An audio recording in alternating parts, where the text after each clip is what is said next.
In this year's 2022 NBA draft, the Oklahoma City Thunder will have the number 2 pick.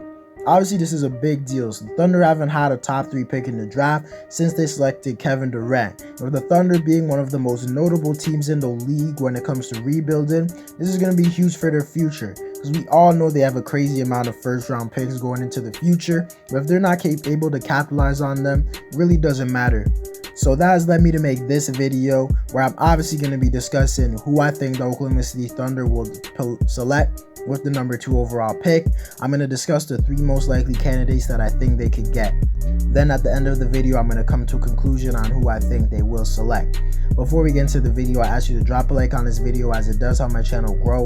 Subscribe to my channel if you want daily NBA content. Also, you want us to go to 3,000 subscribers. Also, drop a comment on this video. I do respond to all of my comments. And play that intro.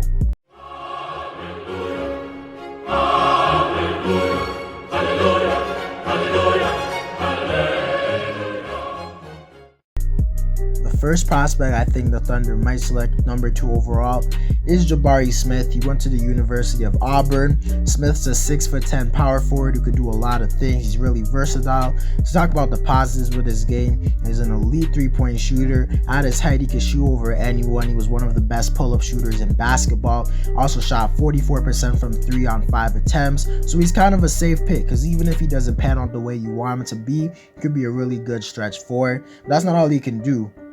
Very good defender, versatile defender. With his height, he could guard a lot of point guards in the league and some forwards and occasionally switch on to bigger centers. Definitely has to gain a little bigger strength if he wants to battle with the real centers. He could guard most centers who aren't a threat. He's also a guy who could switch, which is something you definitely need in today's NBA. He's a guy who plays with a lot of energy and hustle, never gives up on any plays, which is a positive sign because if you look at the NBA right now, plenty of guys take breaks on the defensive side of the floor. You will not be seeing that with Jabari Smith. He's also a quality free throw shooter, which is a positive sign because everyone knows if a guy can shoot free throws well, it's a sign that he could be a good shooter overall going into the future.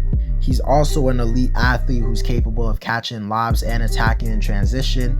To talk about some of his weaknesses, he seems like an average rebounder for his position.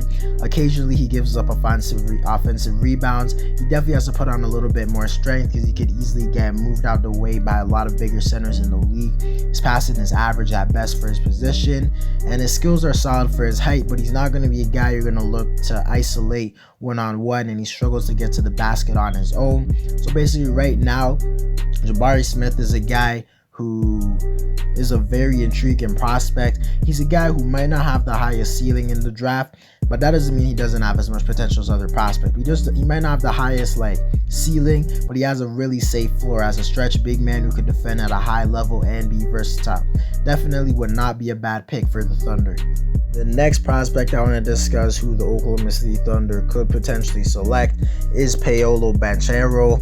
He is the guy who has a lot of warning signs around his name, but he's definitely one of the guys with the most potential, and in my opinion, I think he does have the highest potential. Paolo could do a lot of things. To talk about his strengths, he's a 6'10" forward who could do a little bit of everything on the offensive side of the floor. He's already very strong, so you don't have to worry about that. He's a very good athlete, could score at all 3 levels. His 3-point shot has improved tremendously.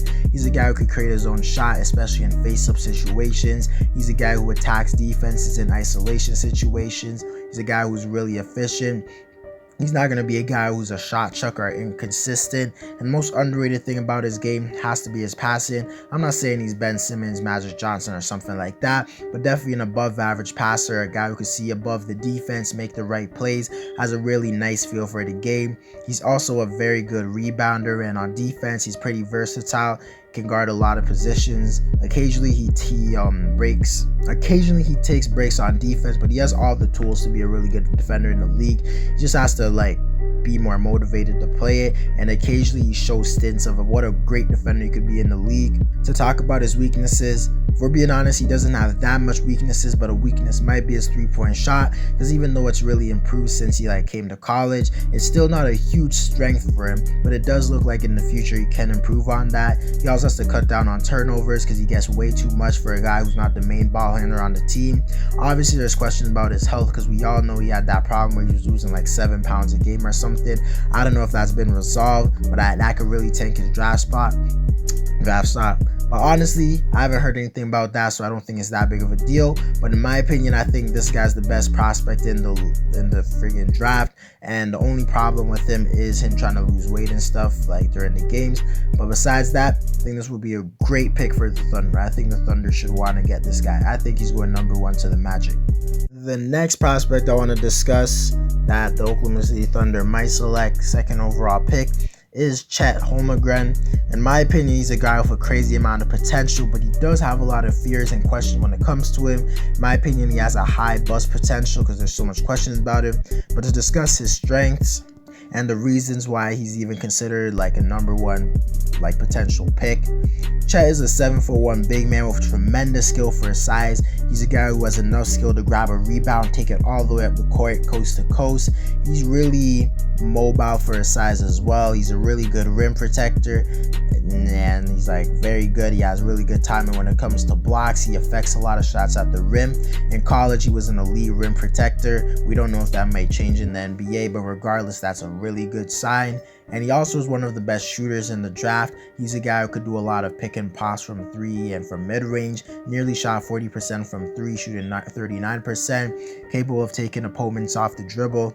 And his special move is attacking defenders who close out to him too aggressively and attacking the rim for an easy shot. He's also a versatile defender who's very fast laterally and should be able to defend 1 through 5. Also a solid passer out the post, can make a lot of fancy passes.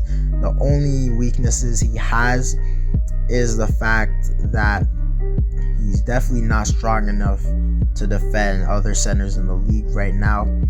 He's 7'1" and he's not even 200 pounds. And he's just definitely going to get abused by even below average centers in the league. And it's going to alter how good he is protecting the rim. Because if guys just constantly body him at his chest, his rim protection is going to be way less effective. He's also a guy who gets in foul trouble a lot. And he's nearly always going for the block.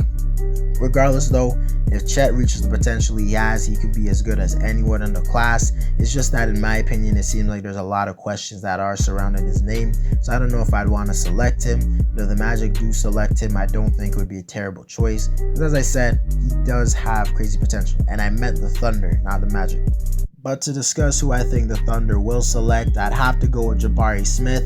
This is because I don't think Jabari will go number 1 in the draft. I think Paolo will. But if Banchero is like around, they definitely have to take him. But I think Jabari would be a great fit for this team who don't have a lot of players who play the 4 position. And even if they don't, even if they do play the 4 position, none of them are like good enough to where you just pass up on Jabari Smith, period. I think he'd be a really nice safe pick, a really good player alongside Shai Gilgeous-Alexander. They could be a good pick and roll duo, stuff like that, period. Also, this could like possibly make the Thunder a really good defensive team going into the future because they already have Lou Dort and him.